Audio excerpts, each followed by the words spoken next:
ایک شخص بھوک سے نڈال ندی کے کنارے چل رہا تھا، بھوک سے نڈال ہو چکا تھا، شدید بھوک لگی ہوئی تھی، کئی دن سے کھانا نہیں کھایا۔ اب اس نے دیکھا کہ سمندر نہر کے اندر سے ایک سیب لہرتا ہوا آ رہا ہے، سیب کو اٹھایا، کھا لیا۔ کھانے کے بعد یاد آیا، اوہ یہ تو میرا تھا ہی نہیں، میں تو اس کا مالک ہی نہیں تھا، نہ میں نے کسی سے خریدا ہے، نہ کسی نے مجھے ہدیہ کیا ہے، میں نے بغیر اجازت سیب کھا لیا۔ جہاں جس طرف سے سیب آ رہا تھا اسی طرف چلنا شروع کر لیا۔ چلتے گئے کافی دور جا کے دیکھا کہ ایک درخت تھا، اس کی شاخ نہر کے اندر لٹک رہی تھی، تو اسے سمجھ آ گئی کہ اسی شاخ سے سیب ٹوٹا ہے اور اس نہر کے اندر آیا ہے۔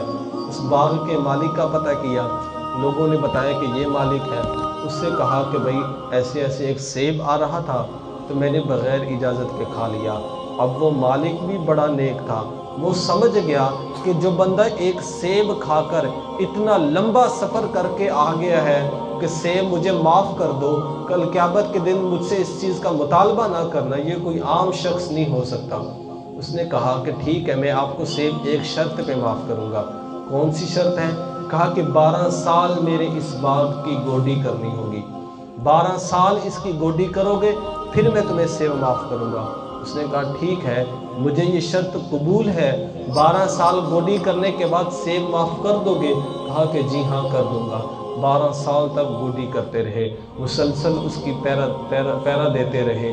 12 سال کے بعد اسی مالک کے پاس کچھ مہمان آئے تو اس نے شخص سے کہا کہ جاؤ کچھ سیب توڑ کے لے کے آؤ۔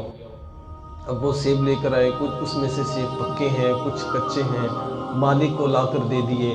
مالک نے کہا کہ اللہ کے بندے، تجھے 12 سال ہو چکے یہاں کام کرتے ہوئے، تجھے ابھی تک یہی پتہ نہیں چلا کہ سیب کچا کون سا ہوتا ہے اور پکا کون سا ہوتا ہے، کون سا سیب پکا ہوتا ہے؟ کہنے لگے کہ مالک مجھے 12 سال ہو گئے آپ کے باغ کے اندر گوڈی کرتے ہوئے، واللہ میں نے ایک دفعہ بھی نظر اٹھا کر نہیں دیکھا کہ ان میں سے کون سا سیب کچا ہے، کون سا سیب پکا ہے، کون سا سیب کس طرح کا ہے، ایک دفعہ بھی نظر اٹھا کے سیبوں کی طرف نہیں دیکھا۔ جو میں نے ایک بغیر اجازت کے کھایا تھا میں تو اسی کی سزا بھگت رہا ہوں۔ آدمی نے کہا اچھا، کہا کہ اب میرے 12 سال ہو چکے ہیں تو مجھے اجازت دے دیں اور آپ مجھے سیب کو جو میں نے آپ کا کھایا ہے وہ بھی معاف کر دیں۔ اس نے کہا نہیں، ایسے معاف نہیں کروں گا، ایک شرط پوری کرنی ہوگی، وہ شرط پوری کرو گے تو سیب معاف کروں گا۔ کہا کہ وہ شرط کیا ہے؟ تو وہ مالک کہنے لگا کہ میری ایک بیٹی ہے جس کی آنکھیں سلامت نہیں ہیں، آنکھوں سے اندھی ہے، کانوں سے سنتا نہیں ہے، سماعت ناقص ہے، زبان سے بول نہیں سکتی، ہاتھ دونوں شل ہیں، پاؤں نہیں ہے۔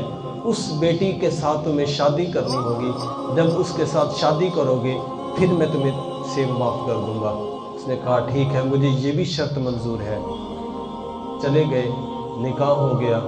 اب جب انہوں نے چادر ہٹائی تو دیکھا اس کی تو آنکھیں سلامت تھی، دیکھ بھی سکتی ہے، بات کی تو اس نے بات کا جواب دیا، بول بھی سکتی ہے، سنتا بھی ہے، ہاتھ بھی سلامت ہے، پاؤں بھی سلامت ہے۔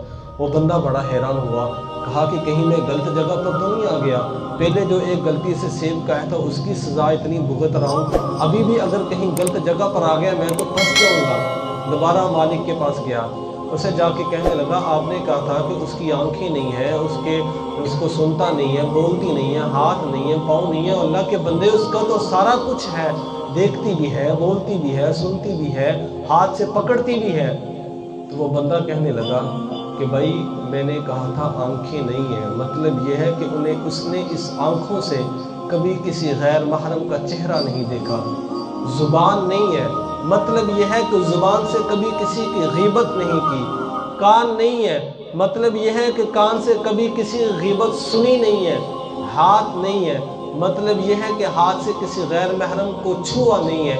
پاؤں سے کسی غیر محرم کے پاس چل کے نہیں گئی، اتنی نیک بچی ہے۔